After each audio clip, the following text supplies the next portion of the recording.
On this episode of Hudson Valley Hustle, I'm joined by Zach Gumpel. Zach owns HRH Development, a company that builds million-dollar homes in Ulster County. If you're interested in real estate, starting a real estate company, or if you're interested in building a home, this is a great episode for you. Hope you enjoy.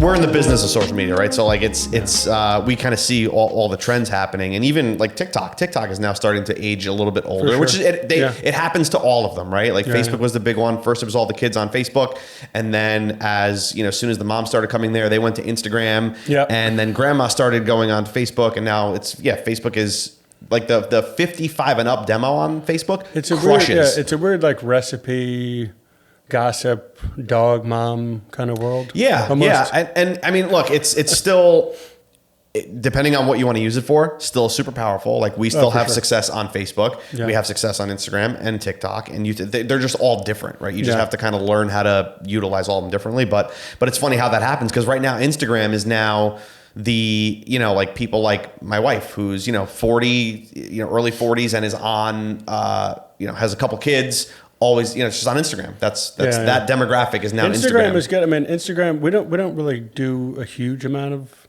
volume, huge amount of media. But I think we've gotten 3 deals off of Instagram just from, we only do 2 to 3 homes a year. So that amount of, that's pretty substantial then we're sub 1,000 followers, but just from, word of mouth and the photography and stuff like that, because we're a small firm. Yep. But 3 homes is incredible. That moves the needle for you a little bit. Yeah, definitely. Because all our clients are from Brooklyn. Yeah, gotcha. Or the vast majority. Where are you building the homes then primarily? So we try and stay within a 25-mile radius of the Ashokan Reservoir. So right around Woodstock, Kingston, Olive Bridge, Phoenicia, Boyceville. I moved up here from Manhattan in 2019. Okay. And I just didn't want to drive that much. And I want to be at the project every day, and I want to be involved with it. Yep. So we're taking a job.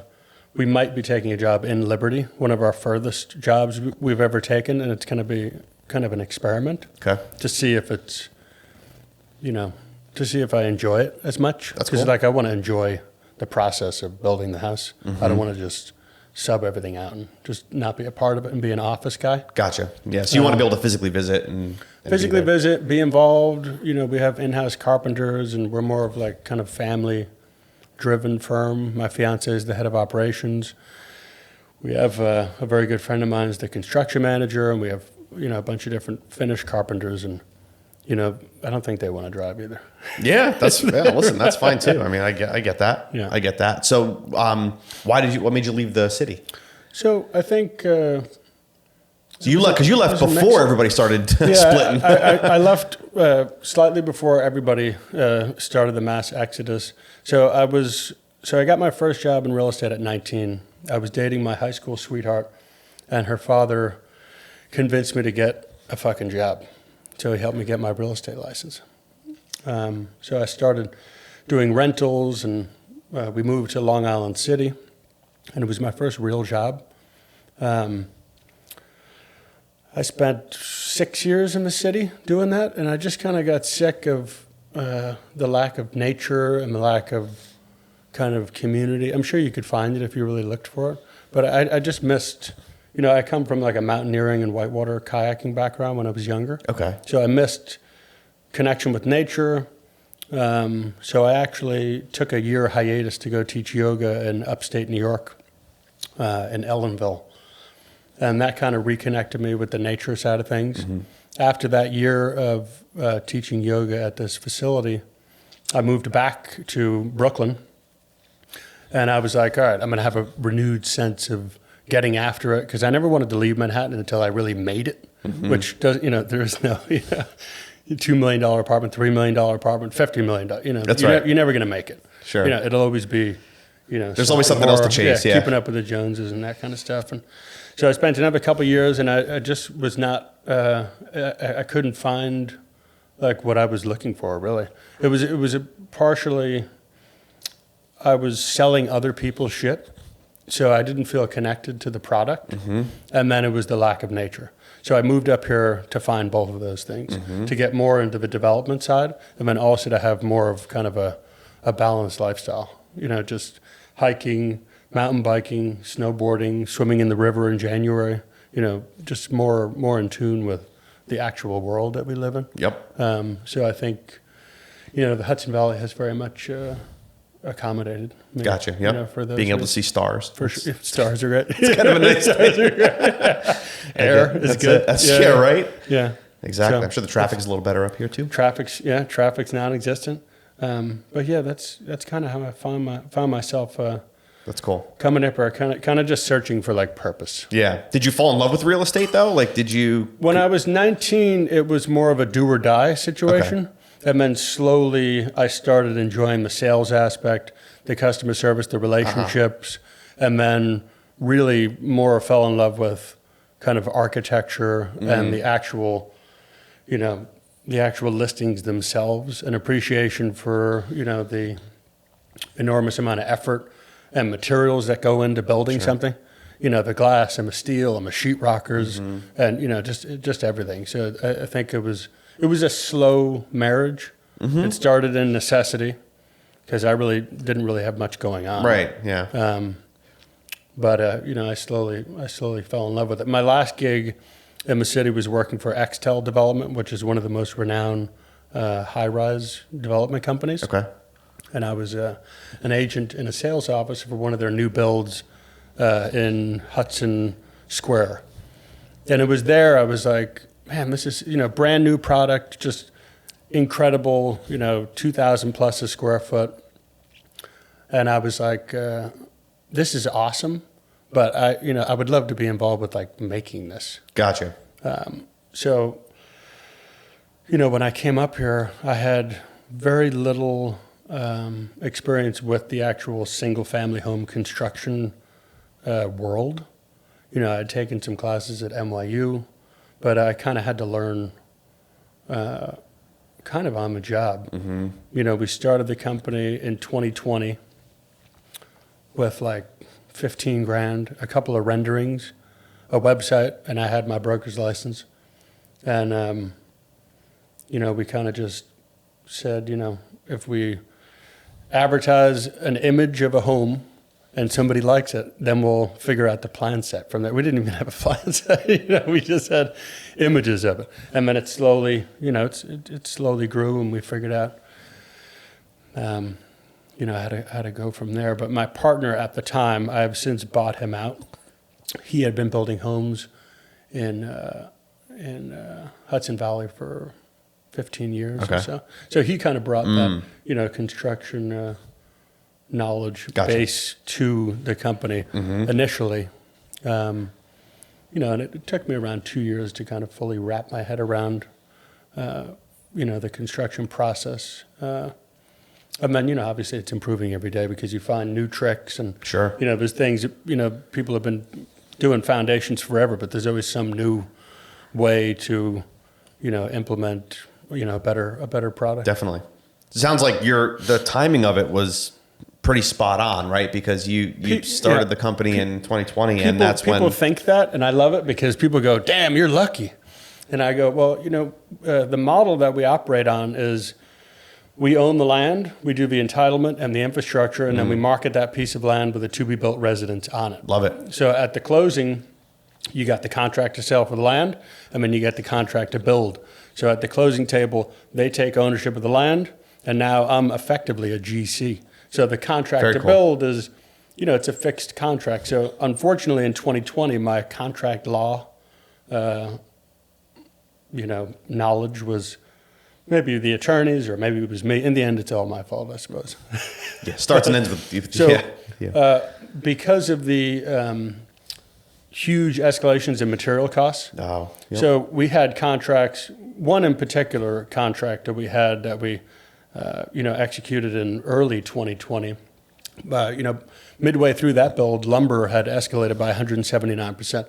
So I actually walked away from one house after a year and 2 months of working on it with only a $25,000 margin.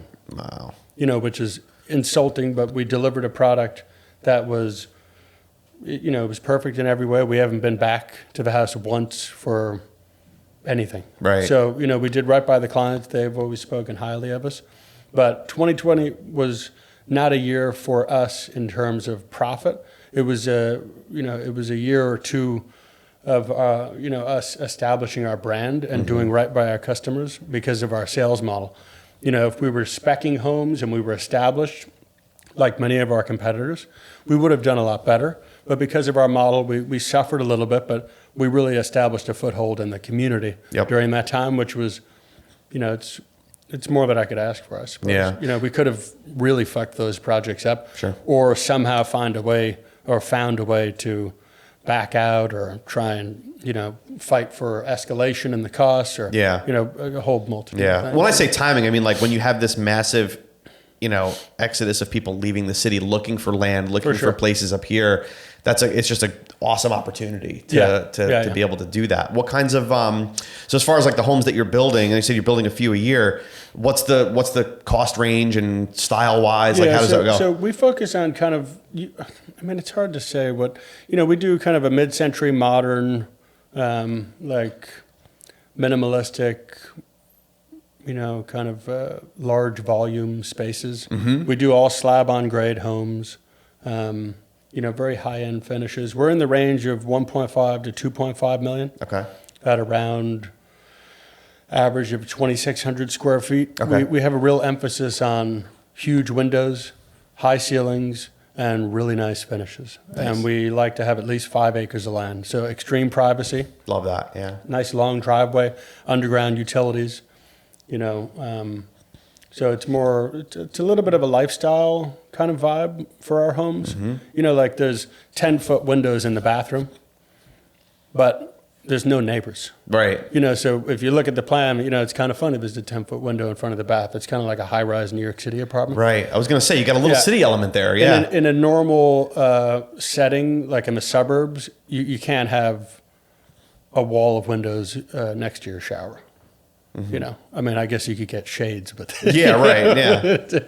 Yeah. So, the vibe, I think because I'm so familiar with the New York City apartment kind of layout. Yeah. If you looked at our spot, right now we're doing a couple ranches. It is very reminiscent, of kind of a high-end New York City apartment, but you're adding, 17 to 20-foot ceilings, a lot more glass. And then, obviously we have a big focus on the efficiency of the envelope. We only use, closed cell spray foam. We do standing seam galvanum roofs. We do double pane low E aluminum clad windows. On-demand water heaters, radiant heated floor in all the slabs. So we have an energy efficiency aspect to our builds. Mm-hmm. But I don't think, I don't think, the designs themselves aren't particularly eco-friendly just because of the glazing area, which means the number of windows that you have. But the construction methodologies that we use otherwise are extremely eco-friendly. That's great. Yeah. No, it's fun. It sounds awesome. It sounds like a very city-focused clientele coming up. As you said, most of your clients are from Brooklyn? Most of the clients are from Brooklyn. It is fairly city-focused, and I don't think that was intentional.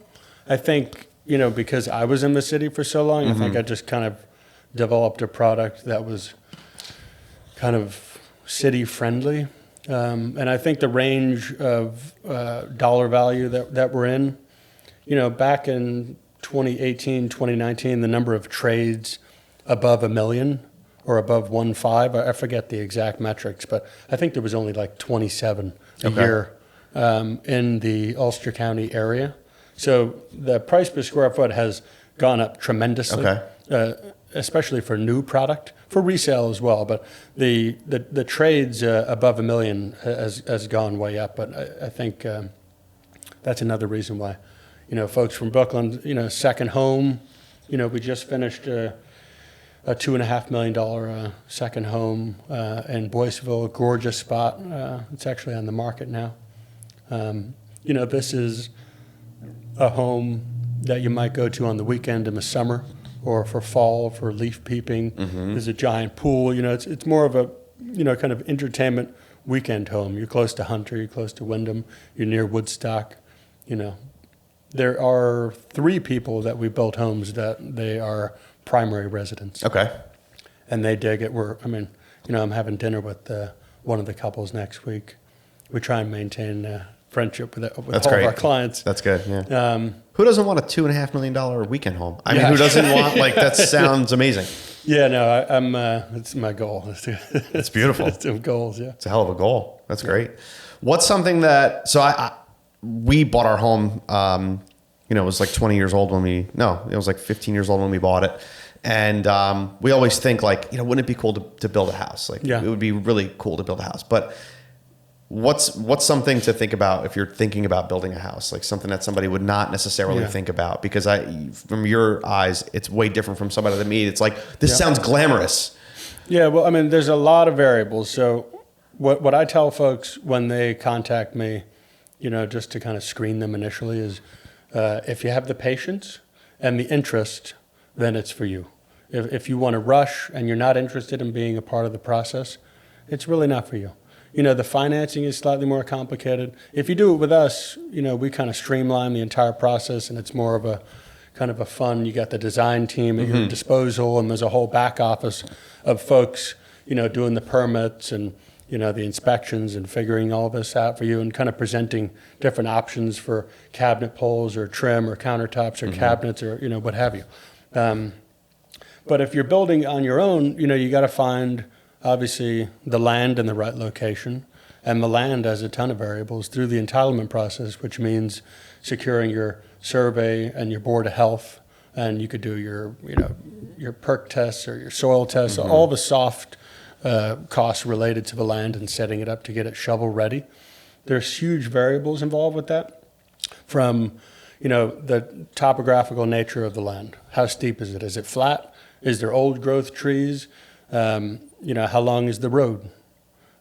Where is the electric located? Is the well going to have to be 1,000 feet? Is the septic shallow trench, or is it a raised system? Do you need a pump because it's not downgrade of the residents? So just identifying the right land is a whole project in and of itself. And then you have the actual process. You got to design the home. You got to figure out exactly what you want. You got to have engineers and architects involved. You need a stamp from an engineer. And then now you have this kind of blank slate, because on a plan set from an architect, you could go real far and talk about the finishes in the plan set, but most often it's not in there. So you got to execute on this kind of plan. You got to find 100 different folks, if not more, to build each process. You got to find your excavators for the infrastructure and the foundation excavation. You got to find a trusted mason, and during the mason process, you got to have your plumber and your electrician involved. You need to insulate your slab. You need to figure out how, if you're going to do a curbless shower and a slab on grade. There's methods to do that better than others. Now you got to find the framers. Right. Now you got to, at that point, you're going to pick the siding. We'll just build one that's already, buy one that's already built. And you would have already ordered the windows because those are 3 to 4 months out. Now you got to find a good roofer to dry it in. If the framers are installing the windows. So now you got the shell of a house. Now you're going to get the plumbers in there to do the rough-in plumbing. Then you're going to get the HVAC in there. Then you're going to get the electricians in there. Then you're going to figure out all the blocking. The framers are going to come back. Then you're going to insulate it. You're going to use spray foam or fiberglass. Then you're going to get the sheetrockers if you can find them. Hard to find? Which is hard to find. Sheetrockers hard to find? Really? Hard to find. Why? Why is that? Good ones are hard to find because it's, for complex homes like the ones we do, people underestimate the artistic not artistic. Yeah, I would call it artistic. It's a craft. It's a craft. Really doing a good job with sheetrock. Obviously it depends if the framing was correct, but sheetrockers are hard to find, good ones. So you get the sheetrock in, then you get the trim in and the doors and the extension jambs for the windows. And, I could go on and on. Yeah, sure. This is what I guess that answered your question. So and now you don't really have a house. You just have a shell. Yeah. With no flooring or kitchen or tile work or all the other stuff. So you've got to be ready for this super long and strenuous process from start to finish. For sure. That's not for everybody, right? It's not for everybody. And, because even in the single-family home development world, it's not unheard of for a home to take 2 years. We try and deliver a home in 12 months. If you're going to do it on your own, I mean, there's tons of smart folks out there. I'm sure they could grasp it and figure it out. That would be another job in and of itself for them on top of another job that they may or may not have. But it's a big process. I mean, you mix, new construction loan in with that. If you go to a place like Citizens or, there's a lot of banks that offer this, but they'll do 85%, 75% loan to value on the land. Okay. So they'll give you some capital for the land. Then they'll give you 80% LTV on the construction. Oh, okay. So essentially, once you close on the land, you're not out all of your liquid. And then you act on a draw schedule with the bank. So they have their own third-party inspector come along with the town inspector. And you got the clients and you got the bank. So you got all these people involved along with you trying to execute this project. So you got people visiting, you got all these, we don't charge more for people who finance, but there's a lot more involved. Yeah, because you're meeting another inspector, you're filling out other forms, there's another budget. Is that just to get each step of the way, like funds released? Yeah, correct. So you start with, different banks, they vary on the kind of deposit max, but typically you just start with a percentage down. Yep. And then once those funds are exhausted, some banks have a set number, but a lot of them don't. You could just give them a call and say, we're at this level and we would like more funding. Sometimes that takes a week. Sometimes it takes 2 months. Yeah, that's wild. It depends. So you could be floating, even if you're doing one house, you could be floating $200,000 for a month or 2 months. Right. And just waiting. Gotcha. If you are in the business of floating for a timely outcome. Do you want to wait? Or are you willing to front? Well, how far ahead are you willing to go? Gotcha. Because at that point, you might as well just get into the spec game. Gotcha. If you got 3 homes and you're spec'ing $800,000 right now, because you're waiting on this and that, so I think it's like a comfortable balance. Right, because if you're buying the house that's already basically built, right? I meant for our firm. Oh, for you guys, particular, yeah, gotcha. You got to be careful because if you have 3 homes going at once and they're all on a bank draw. And for some reason you exhaust funds on 3 homes and the bank draw is 6 to 8 weeks out. Now, but you can't stop people because maybe you're in the middle of framing or the roof or this and that. Yeah. So you might find yourself in a situation where you're floating a whole bunch of money. Right. So even as the builder, you've got to have some cash. You got to have some float. Yeah. Yeah. Even if, you really should. Yeah. You really should. Yeah. Because, but again, so if somebody's looking to build a home, expect to have some serious outlay to be in case there's those delays. Correct. And the bank might take a while. Correct. Especially if you're highly leveraged. go for a high leverage on a construction loan, but keep in mind that you may need to float 10, 15% at any given point. Right. Throughout the draw. Just gotcha. Case. Yeah. So don't exhaust your entire savings to build this house. Correct. Before you start it. Yeah. Does that happen? Has that ever happened where cash flow just kind of stops? I've met. We've not done a ton of homes. We're on our 10th home right now in the last 4 years, and I think obviously it's most fun to build a home for somebody that is not stressed out at all, and this is kind of a fun project, and they're not going to miss any of the money that's being spent. There's way less pressure. There's way less stress involved. And you can tell just in their general demeanor throughout the deal if this is something that's a really big kind of financial stressor for them. Sure. And I definitely don't recommend it. And it's hard to turn down deals due to either attitude or financial status, but we have done it because there's a lot of unknowns. Now that we've become slightly more contract law savvy. I guess it's not that savvy. Maybe it's just common sense, but I didn't have any when we first started the company. But there are escalation clauses because especially in the environment that we're in now, it's not nearly as terrible as COVID, but where materials can kind of skyrocket and drop, and I mean, there's inflation, and then there's just general, market, general market issues that arise, So just for people that may have no idea what that is, what is an escalation clause in a contract? Yeah, so escalation clause is essentially there's X amount of dollars that the developer will take as a hit. Kind of, maybe that's not very common, but I do it kind of as a show of good faith. For example, the last deal we did, we have a 3.5 point escalation. Essentially, if any of this is another reason why I'd like to get to this. So basically, in our contracts, we practice extreme transparency. So we have an enormous line item budget for every single thing in the house. And you have the product, the taxes associated with the shipping, and then our builder's margin. So if you want to exchange anything in the house, you know how much it is. If you want to exchange something for equal value, we can do that for you for a small fee. But if it escalates beyond the agreed amount sum higher than 3.5%, then the additional monies are passed on to the buyer up to a certain point. Then at that point, it depends on the negotiations.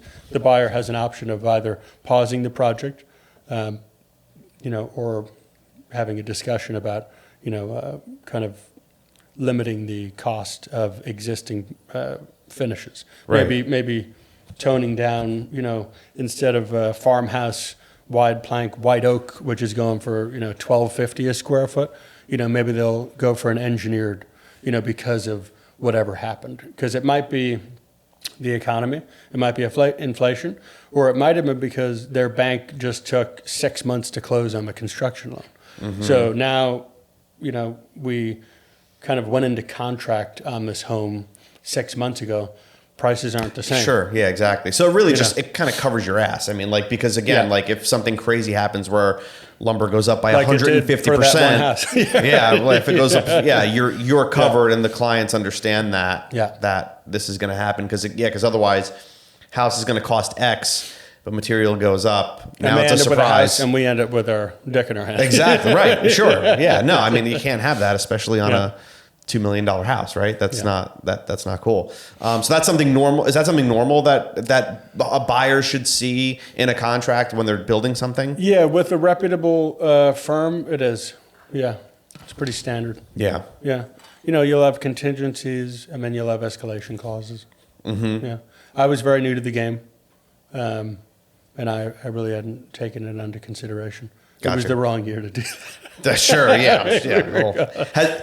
Have prices of material kind of come back down to reality lately? They are pretty, relatively flat.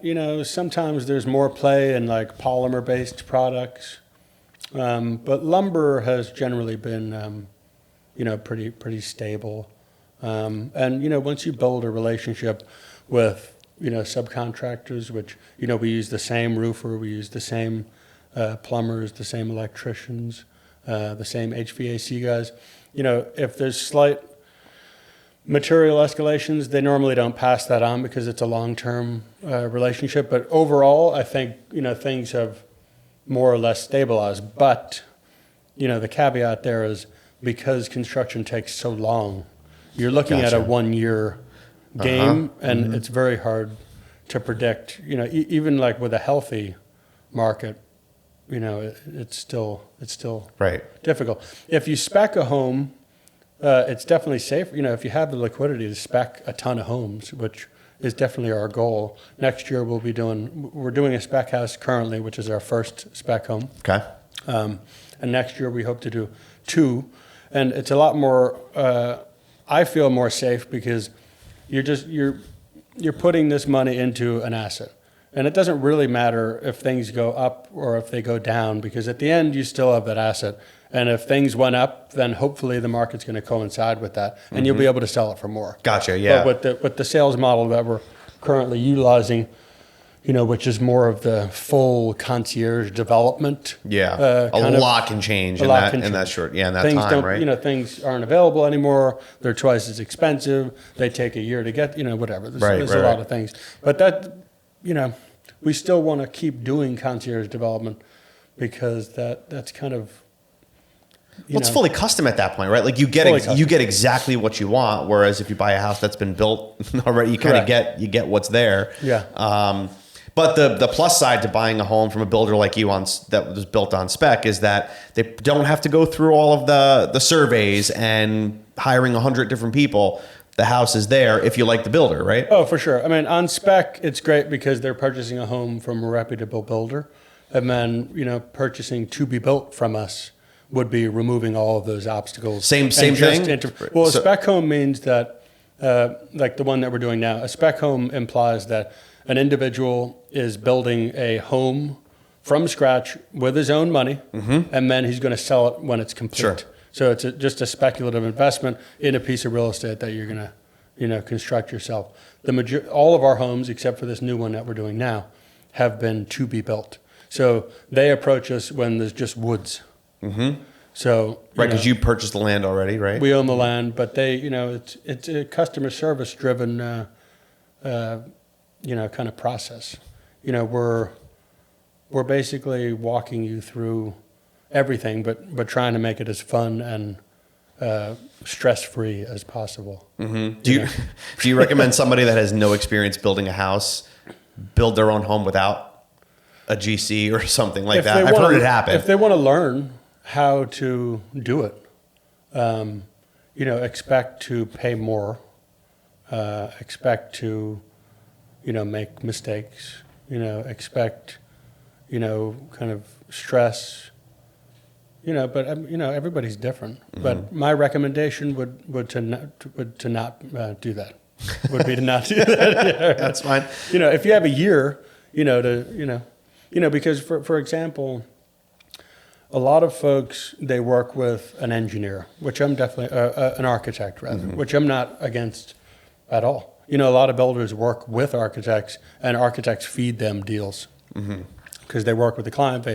They design a home, they find a piece of land, and then they find, more of a GC situation. What we do is, we design in-house everything. So an architect usually charges, it could be 5, 10, 15%, it depends on where you're at, but they charge a percentage of the cost of construction just for the architectural plan set. And then they're kind of out of the mix depending on, what their role is, but typically they're kind of out of the mix. What we do is we come up with the design ourselves, very basic drawings. We send them to draftsmen, then we send them to these kind of software-oriented rendering SketchUp companies. Then they build 3D models of those. We tweak them. We send them back to the draftsman. We send them back to the rendering companies. We get a better idea. We tweak it. Send it back to the draftsman. Send it to an engineer. Get the MEP. Send it to an architect. Send it back to the rendering guy. Now we have a full-fledged kind of design that we're doing. So our ability to kind of pivot on the fly.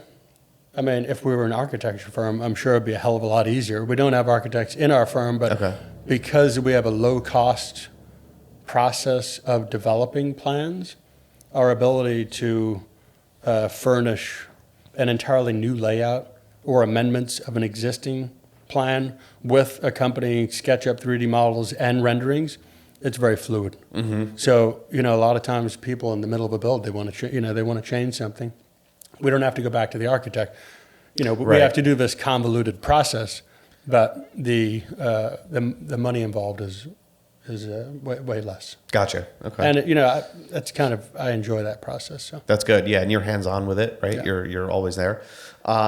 So it sounds like it's definitely worth working with a developer like yourself to do that. Like I would never be able to do this on my own. I would never even try. Like I have no interest in learning how to GC a project.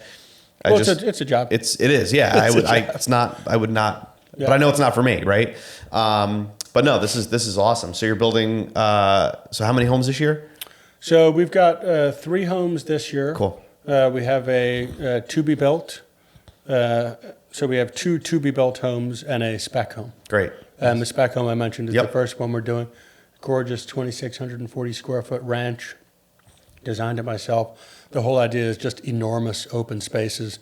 It's got 3 16-foot wide, 10-foot high slider bays in the front with 20-foot ceilings. Beautiful. This beautiful shed roof. I'm just going to keep building it. It's technically on the market. It's been framed. The roof is on. The windows are on. We're about to do siding.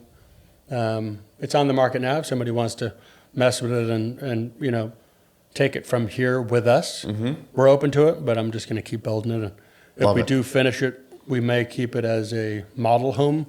Okay. The only unfortunate part of doing to-be-built homes is we don't have any model homes because they're all gone. Yep. Before they're even finished. Yep. So a lot of our clients are kind enough to allow, our prospective clients, once they get to a certain point, to check out, Makes sense, the residence that they now occupy as a model home. That's cool. So if somebody wants to get in touch with you or learn about that house, how can they reach out? So we have a Zillow builder page, which will bring you to our website. It's HRHdevelopment.com. We have an Instagram, Hudson River Homes, and we're fairly visible. We have 4 listings right now on Zillow. Our office is located on 106 Mill Hill Road in the center of Woodstock. And, there's folks there all the time. There's listings in the window. We also have a brokerage. I'm the broker of record. My fiance is an agent, so I hold her license. We don't do resale, but we purchase and sell land, and we sell our own projects. Love it. Very cool. Yeah. Anything else you want to add before we wrap up? No, I'm just excited. I'm excited for what's to come, and putting a lot of effort into a company. Working 60 to 80-hour weeks for no money in order to create something that's truly yours. It's been an exciting process, and I can't wait to improve it further and offer better and better products to our clients. Love it. It'll come back to you. It'll come back to you. That's for sure. I love it, man. Well, good luck to you and the fiance and on your upcoming wedding and all that. And, thank you very much. Yeah, December. That's good, man. I'm very cool. Excited. Very cool. Very cool. Good to have you on. Nice to meet you, Joe. Hopefully we'll see you soon.